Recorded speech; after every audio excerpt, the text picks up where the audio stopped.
Hi, I'm Shane Caballero and gusto ko po ikwento ang journey ko with a community na nabago yung takbo ng buhay ko. I was a student before and during pandemic siguro napansin natin maraming mga empleyado na natanggal sa trabaho, marami ring estudyante na hindi nakapagpatuloy sa pag-aaral. Actually, isa po ako doon sa mga hindi na tumuloy kasi dumaan din kami sa krisis during that time. At bilang isang anak na pinalaki ng mga magulang na puro empleyado, ay gusto ko rin makatulong at yung naisip ko na paraan para makaambag sa pamilya ay ang magtrabaho. Pero yun nga, paano ko magtatrabaho ay maraming nga natanggal during that time. I'm super thankful kasi nakita ko itong platform ng Digital Master Empire. Simula ako na gusto ko lang kumita part-time, gusto ko kumita ng sarili kong pera, makatulong ng konti sa pamilya, pero ang lalim pala ng business na to. Kasi aside sa kumita, nabago rin po yung mindset ko, nabago mismo yung takbo ng buhay ko. Pero nung naintindihan ko kung gaano ito kaganda, na pwede ko pala itong maging career, regardless man kung may natapos ako, regardless man kung ano yung edad ko, nilakasan ko yung loob ko na pumunta ng Manila para gawin ito full-time. Kasama ng mga mentors na nakilala ko lang noon sa video call, nakikita ko lang noon sa Zoom. Dumating ako dito sa Manila mismo, isa sa founders ng Digital Master Empire, si Mentor JR, kasama ni Mentor Leonard, ang nagsundo sa akin sa airport.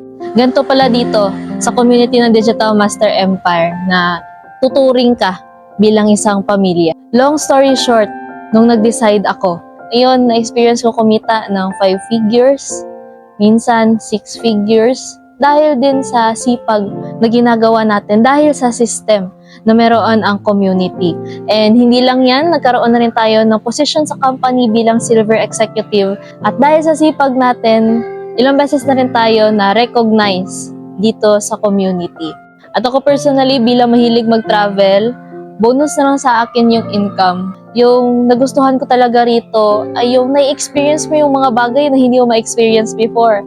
Katulad ng taga Cebu po ako pero ni isang beses hindi ako nakapasyal sa mga tourist spots or sa mga gandang lugar doon. Pero dahil sa Digital Master Empire, nakapasyal po tayo ng Oslob, yung Temple of Lea, Top Cebu, na kung tutuusin, madali na naman puntahan.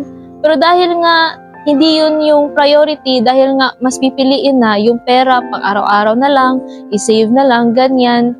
So, hindi talaga magawa na maglakwatsa. Dahil dito, hindi lang po yan yung mga napuntahan nating lugar kasi yung mga pinapangarap ko lang noon na magawa dito sa platform na to, makukuha natin. Kahit po yung family ko, nabibigay ko yung best life para sa kanila.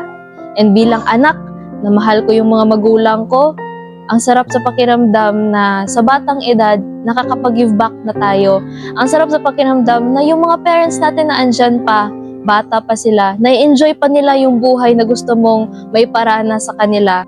Kaya sa lahat ng mga estudyante na katulad ko, sa lahat ng mga may mga magulang pa, sa lahat ng mga Gen Z na gusto rin mabigyan ng best life yung family nila, these doors of opportunity is open for you. Kasi ang sarap sa feeling na bata ka pa, nabibigyan mo na ng magandang buhay ang pamilya mo.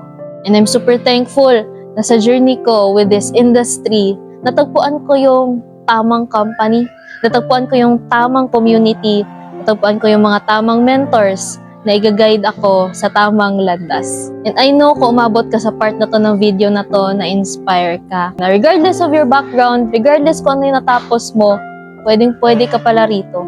May pag-asa ka pala. May chance pa pala na umangat sa buhay. At kung isa kang dreamer na katulad ko, pwede kang sumabay sa amin. And I welcome you to this family na hihilahin ka paangat patungo sa mga pangarap.